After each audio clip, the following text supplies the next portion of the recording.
Assalamu alaikum wa rahmatullah. Welcome all of you for this introduction for the course Risk Management in the Islamic Finance. This course is a unique course within the bachelor degree of Islamic Finance in the business school in the UniKL. This course will make students understand the basic and more details of risk management for Islamic banks.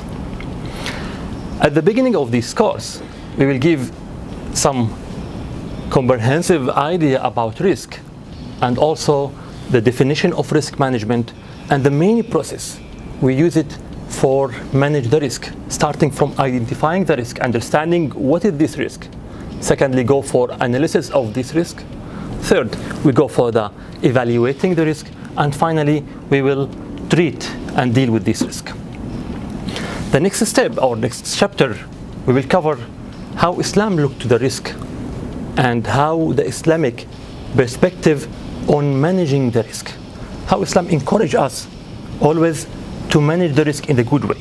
And we will give different examples from the Seerah Nabawiyya until now how Islam recognizes risk. After that, we will move in details for different contracts in Islamic finance.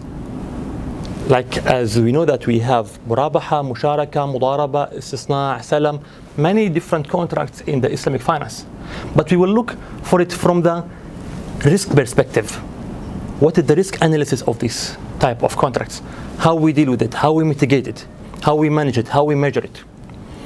And after that, we will move to another chapter which is dealing with types of risks. The first one, we will talk about the credit risk.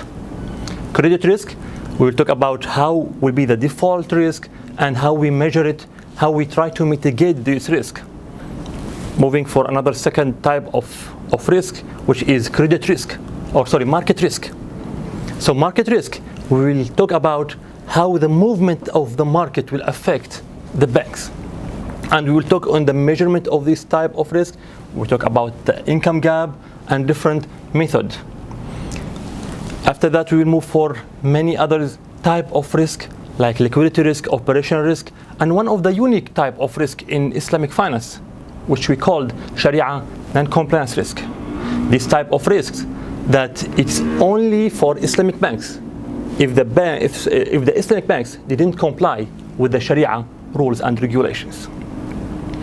Finally, we will talk about the banking regulations, how different international organizations like Basel provide Basel I and Basel II and Basel III.